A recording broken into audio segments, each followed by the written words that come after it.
everybody, it's Kelly and I am back with another layout. And I'm going to start with a very old paper. This is a paper from Studio Calico Magical from 2013. So that's what the base layer is. It's about time I get that used. I loved that paper and just haven't had a layout that I wanted to use it on.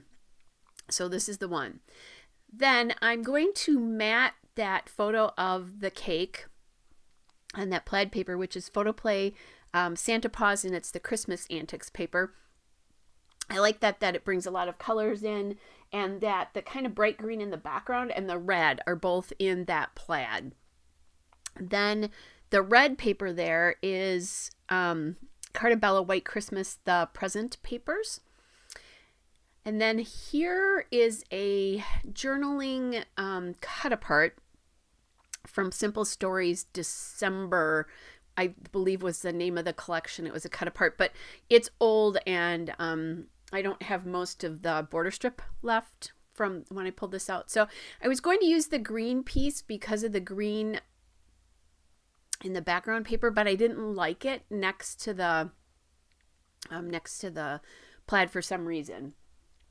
So anyway, what I ended up doing was I ended up just cutting off the green piece. So now I'm trying to think about clustering. I've pulled some pieces from the Simple Stories Holly Days Bits and Pieces, and then the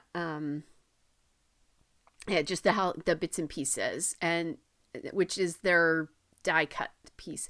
That sticker, which is the house, is from the Simple Stories Holidays cardstock stickers too. So just playing around.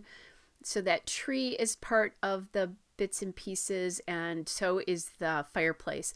So the story behind this photo, and I hope my daughter-in-law doesn't kill me, but a lot of people this year, when they watched The Grinch, made a Grinch cake or bought a Grinch cake. And so one of my daughter-in-law's friends was showing their Grinch cake that they had actually bought, and my daughter-in-law showed the one that they had made.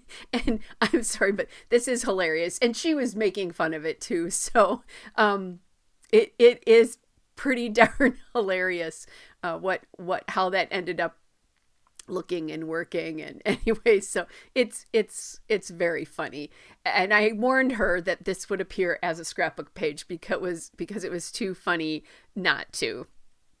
So then kind of significance here, as I was doing it and looking for pieces, I wanted some bigger pieces to kind of surround that journaling card because it just needed a little bit more space taken up.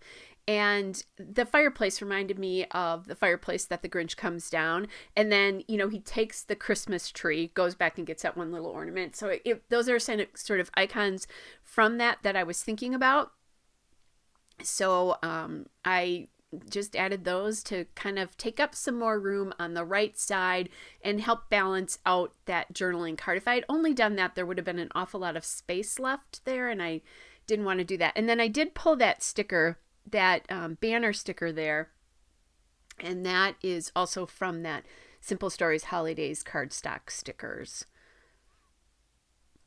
All right, so I'm just going to take my Memento Dewdrop ink and gray flannel there and add that in. And I think I'm watching something. I believe I was watching Emily in Paris when I was doing this. But, basically binged that show in 2 days. So if you haven't seen the 3rd season, it's awesome. Just kind of playing around to figure out what I can do for extra pieces here. And I'm finding things I like, but I'm not completely happy with them. So trying to figure out kind of what I can do with that banner, and then what I can add with the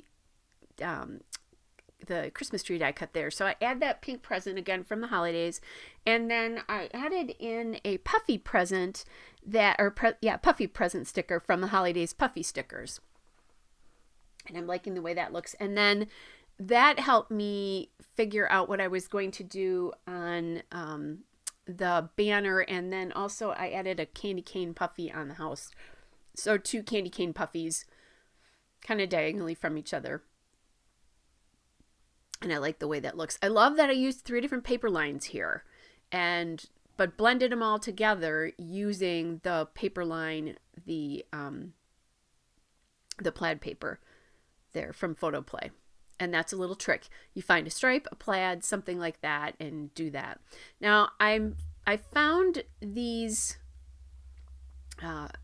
letter stickers here from Simple Stories, and they're really old, so I don't know what they actually are.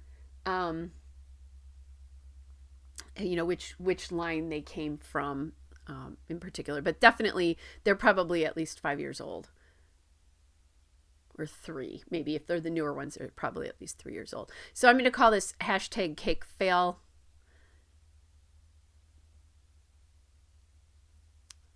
And then because that's kind of what my daughter-in-law called it. But then I decided I didn't like the fact that the cake was taller, that cake line was taller than the fail line. So I'm going to add a comma here and then write the word nah for, like, you know, hashtag cake fail, nah. So I just think it's so funny. So, and you know, fun to get this documented. Like I said, I hope she doesn't kill me. She wouldn't. She has a pretty good sense of humor about the whole thing.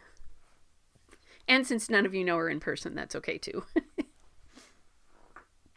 All right, so I just want to add different texture here. So that often for me comes with enamel dots. These are from Altenude Glacier Caves, and they're picking up on a little bit more of that blue. It's definitely in the paper. There's a lot of red, green in the paper, and then there's the aqua and navy. So I'm going to add this aqua, since the letter stickers are in aqua, to kind of get that to work together.